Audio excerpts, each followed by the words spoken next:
Hello नमस्कार बच्चों। आज हम फिर एक नया वीडियो लेकर के आए हैं। यह जो हमारा वीडियो है ये क्लास 10th से संबंधित है, सब्जेक्ट इकोनॉमिक्स। और हमारा जो चैप्टर है दूसरा chapter sector of Indian economics, अर्थात भारतीय अर्थव्यवस्था के क्षेत्रक से। आज के इस वीडियो में हम देखेंगे तीनों क्षेत्रकों की तुलना करेंगे। ठीक है, प्राथमिक क्षेत्रक, द्वितीय क्षेत्रक और तृतीय क्षेत्रक, इन तीनों क्षेत्रकों की तुलना करके हम कुछ निम्न चीजों को क्या करेंगे। क्या जीडीपी क्या होता है, क्षेत्रकों में ऐतिहासिक परिवर्तन, तीनों क्षेत्रकों द्वारा जीडीपी, और तीनों क्षेत्रकों में जीडीपी की हिस्सेदारी क्या है, इसका प्रतिशत क्या है, और साथ ही हम लोग अंत में देखेंगे रोजगार के क्षेत्र में क्षेत्रकों की भागीदारी का प्रतिशत क्या है, किस क्षेत्र में कितना % लोग रोजगार प्राप्त कर रहे हैं। ये सारी चीजें हम आज के इस वीडियो में देखने वाले हैं। तो हमारे इस वीडियो के अंत तक बने रहिए। आज चलिए हम इन सभी टॉपिक की ओर बढ़ते हैं।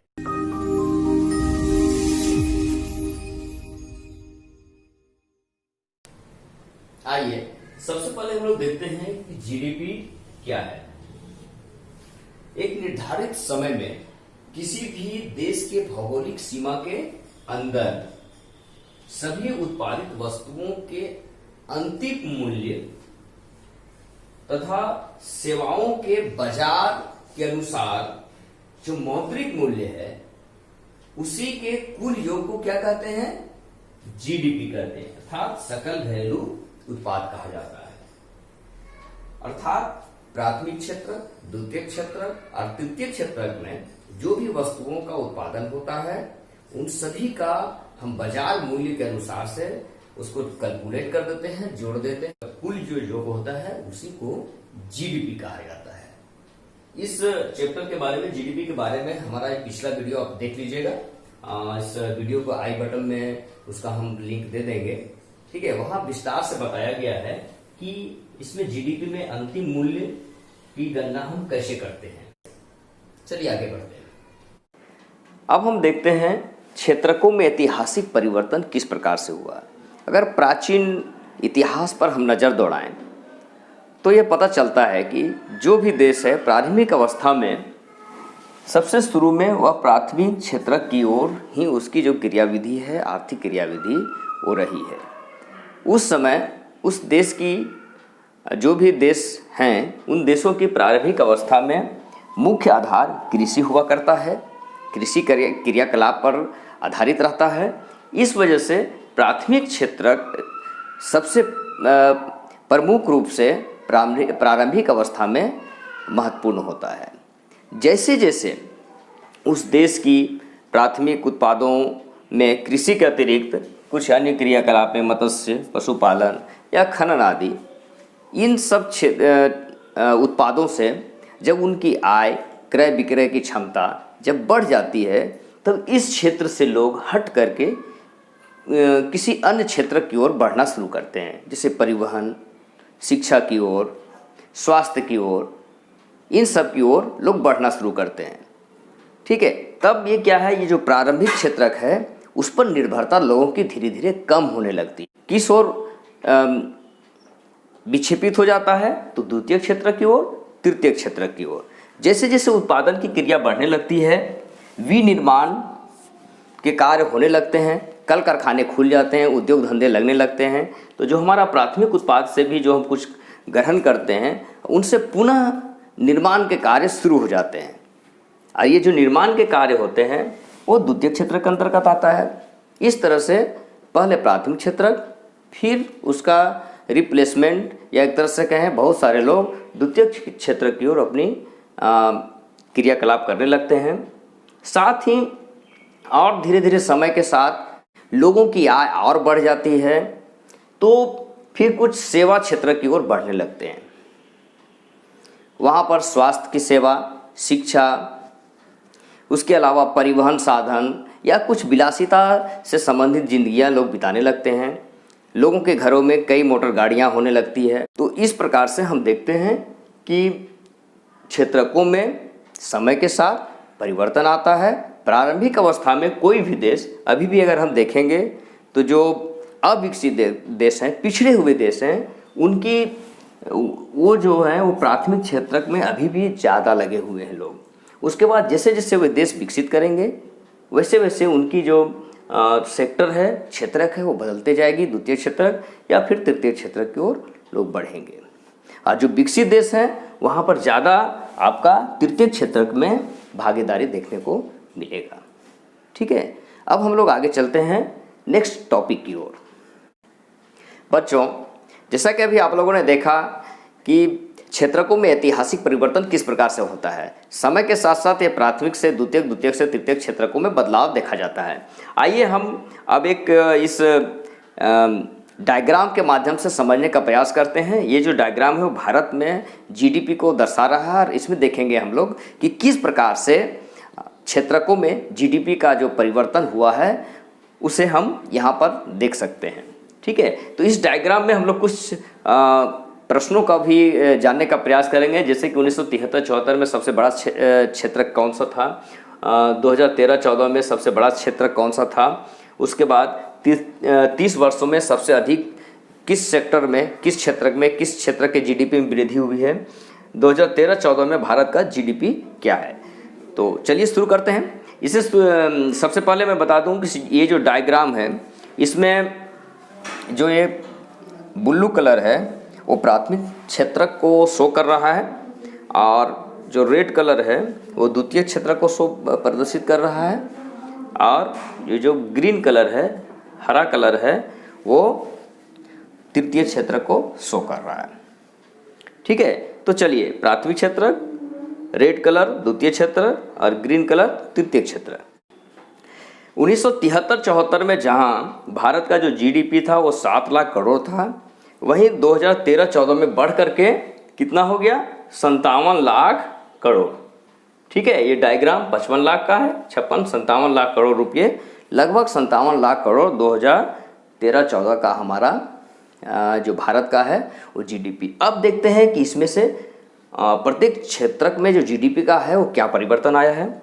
1973-74 में जहां प्राथमिक क्षेत्रक में 3 लाख करोड़, प्राथमिक क्षेत्र का जो जीडीपी था 3 लाख करोड़ था, वहीं 2013-14 में बढ़कर के 8 लाख करोड़ हो गया। द्वितीय क्षेत्र का 1973-74 में 1.5 लाख था, वो बढ़ करके कितना हो गया, लगभग 14 लाख करोड़ रुपये। वहीं तृतीय क्षेत्रक, सेवा क्षेत्र का 2.5 लाख था, वहीं पर 2013-14 में यह बढ़ करके, बहुत बड़ा सा डायग्राम आप देख सकते हैं यहाँ पर, ठीक है, लगभग 35 लाख करोड़ रुपया हो गया। ठीक है, तो इस प्रकार से हम देख सकते हैं कि ये क्षेत्रकों में बदलाव आया है। यहाँ पर देखिए और क्या क्या परिवर्तन आ रहा है।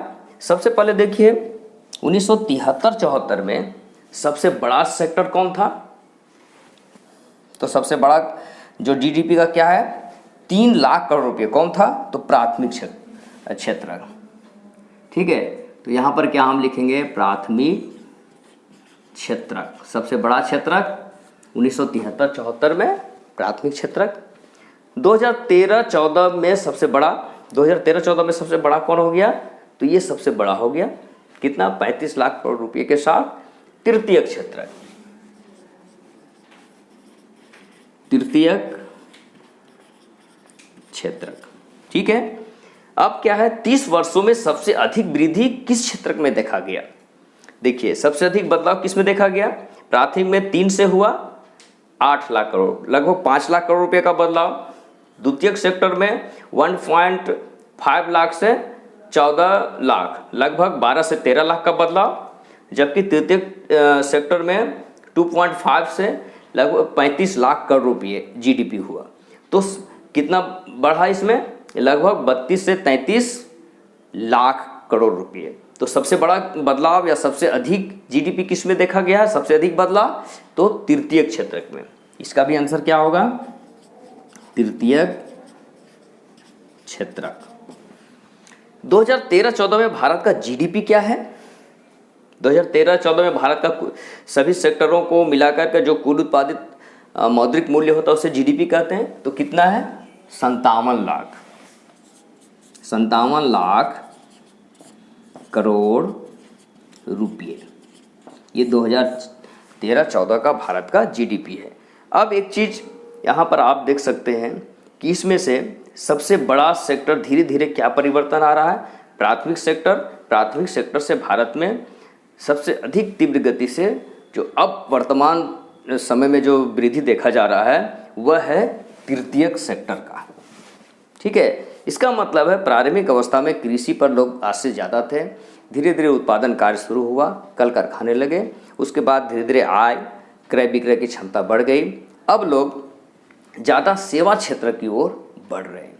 यही वजह है कि भारत में भी जो तृतीय क्षेत्रक है उसकी भागीदारी अब अर्थव्यवस्था में ज़्यादा हो गई है। ठीक है, अब हम आरेख 3 की चर्चा करने जा रहे हैं। देखिए, ये बोर्ड पर बना हुआ है आरेख 3 का, आपके बुक में भी ऐसा ही आरेख मिलेगा। ये जो आरेख है यह रोजगार में क्षेत्रकों की हिस्सेदारी को प्रतिशत में व्यक्त किया गया है। हम लोग तुलना करके देखेंगे 1973-74 में और 2013-14 में किस प्रकार से किस क्षेत्र में रोजगार में वृद्धि या कमी हुई है। तो चलिए इस फिगर के बारे में थोड़ी जानकारी ले लें। यहाँ पर 0 से लेकर के 100 तक ये प्रतिशत दिखाया गया है। इसमें जो ब्लू कलर से है ये भाग ये प्राथमिक क्षेत्र को इंगित कर रहा है, ये रेड वाला भाग, लाल वाला भाग द्वितीय क्षेत्र को, और ये ग्रीन वाला हरा वाला भाग तृतीय क्षेत्र को प्रदर्शित कर रहा है।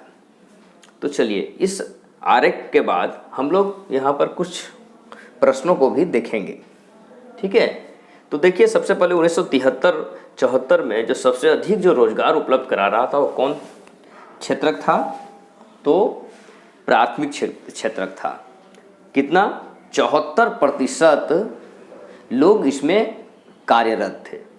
ठीक है, और बाकी जो बच गया 26%, उसमें 15% तृतीय क्षेत्रक में और 11% लोग द्वितीय क्षेत्रक में शामिल थे, कार्यरत थे। इसका मतलब उस समय कृषि क्रियाकलाप से संबंधित जो आर्थिक क्रियाएं थी ज़्यादा थी द्वितीय क्षेत्रक यानी उत्पादन कार्य, और सेवा क्षेत्रक यानी तृतीय क्षेत्रक में जो क्रियाकलाप था वो कम था। जैसे ही समय जैसे जैसे बीतता गया, 2013-14 के आंकड़े हमारे पास उपलब्ध है। इस आंकड़ों के अनुसार से हम देखते हैं कि जो प्राथमिक क्षेत्रक में जो 74% लोग लगे हुए थे वो घट करके मात्र 49% रह गई है। इसका मतलब है 100 में 49 लोग अब प्राथमिक क्षेत्रक अर्थात कृषि कार्य, पशुपालन, मत्स्य पालन, खनन आदि कार्यों में लगे हैं। बाकी अन्य में अब ये जो प्रतिशत था पहले अधिक था वो अब इन क्षेत्रों में धीरे धीरे बढ़ने लगा है। देखिए द्वितीय क्षेत्रक में 24% लोग अब कार्य कर रहे हैं। उस समय क्या था, कुल 100% में 100 लोगों में 11 लोग काम करते थे, अब 100 लोगों में 24 लोग तृतीय क्षेत्रक अर्थात उत्पादन कार्य से संबंधित कार्यों में लगे हुए हैं। 15% के साथ उस समय 1973-74 में तृतीय क्षेत्रक में लोग लगे हुए थे। अब है वह भी बढ़ करके कितना हो गया है, 27% लोग, यानी 100 में 27 लोग अब तृतीय क्षेत्रक में यानी सेवा क्षेत्रक में लोग कार्य कर रहे हैं। ठीक है, तो इन आंकड़ों से हम देखते हैं कि प्राथमिक क्षेत्रक में उस शुरुआत में ज़्यादा था उस, ठीक है, और अब धीरे धीरे इस क्षेत्रक में लोगों की संख्या कम हुई है और अब दूसरे क्षेत्रकों में द्वितीय और तृतीय क्षेत्रकों में जो क्रियाकलाप हैं वो बढ़ने लगी है। देखिए पहला जो प्रश्न है 1973-74 में सबसे अधिक रोजगार किस क्षेत्रक में था? तो किस में था? प्राथमिक। यहाँ आंसर क्या होगा? प्राथमिक क्षेत्रक में सबसे अधिक लोग लगे हुए थे। दूसरा क्या है, 2013-14 में सबसे अधिक रोजगार कौन उपलब्ध करा रहा? अब भी 2013-14 में भी प्राथमिक क्षेत्रक में ही अधिक लोग लगे हुए हैं। ठीक है, यहाँ भी क्या होगा? प्राथमिक क्षेत्रक। ठीक है, तीसरा प्रश्न क्या है, रोजगार में सबसे अधिक वृद्धि किस क्षेत्रक में हुई है? ठीक है, 1973-74 से 2013-14 के आंकड़े जब देखते हैं तो सबसे अधिक वृद्धि किस में हुई है? यहाँ देखिए प्राथमिक क्षेत्र में तो रोजगार में कमी आई है, 74 से घट के 49 रह गया है। द्वितीय क्षेत्र में जो 11% था वो 24% हो गया। इसका मतलब यहाँ पर 13% की वृद्धि हुई है। वहीं देखिए तृतीय क्षेत्र में जो लोग 15% लगे हुए थे वो 27% लगे हुए हैं। इसका मतलब यहाँ पर कितना वृद्धि हुआ है, तो 10 और 2 12% लगभग यहाँ वृद्धि। इस प्रकार से हम देखते हैं तो 2013-14 के अनुसार से द्वितीय क्षेत्र में थोड़ी ज़्यादा वृद्धि हुई है। यहाँ क्या हो जाएगा, द्वितीय क्षेत्र। 2013-14 में सबसे अधिक रोजगार उपलब्ध कौन करवा रहा है, तो आंसर क्या होगा, प्राथमिक क्षेत्र 49% के साथ। ठीक है, तो इस प्रकार से इन डायग्रामों से, इन आंकड़ों से हम समझ सकते हैं कि भारत में जो रोजगार का है वो क्षेत्रकों में किस प्रकार से हिस्सेदारी है, और हम लोगों ने तुलना करके भी देखा क्या बदलाव आ रहे हैं। आने वाले समय में हो सकता है ये प्राथमिक जो क्षेत्रक है उसकी जो हिस्सेदारी और कम होगा, द्वितीय और तृतीय क्षेत्रक में और भी अधिक बढ़ोतरी होने की संभावना है। ठीक है बच्चों, अभी आपने आरेख 1 और आरेख 3 को पूरी तरह से देख चुका है। फिर भी हम ये दोनों आरेखों को एक ही प्लेटफार्म पर लाए हैं, एक ही बोर्ड में हम तुलना करके ये देखने का प्रयास करेंगे कि आखिर इन आरेखों से क्या निष्कर्ष निकलता है। आइए देखिए, एक बार फिर से मैं बता दूं कि ये जो ब्लू कलर है वो प्राथमिक क्षेत्र को इंगित कर रहा है, और जो रेड कलर है, ठीक है, वो द्वितीय क्षेत्र को, और जहाँ जहाँ भी ग्रीन कलर है, हरा कलर है, वो तृतीय क्षेत्र को इंगित कर रहा है। देखिए पहला जो आरेख, इस रेखा के इस लाइन जो लाल कलर का जो रेखा है उससे बाएं तरफ का जो आरेख है, प्रत्येक क्षेत्रकों में जीडीपी का जो उत्पादन है, जो जीडीपी है हर एक सेक्टर का, पूरा भारत का, वो दिखाया गया है। और इधर दाएं तरफ वाले आरेख में जो चित्र है वो आरेख 3 से लिया गया है। इसमें क्या है, रोजगार में क्षेत्रकों की हिस्सेदारी को प्रतिशत में दिखाया गया है। तो इन दोनों आरेखों को हमने कुछ देर पहले बारी बारी से देखा है, फिर भी हम यहाँ पर एक ही बोर्ड पर तुलना करके देखेंगे आखिर इसमें क्या अंतर है।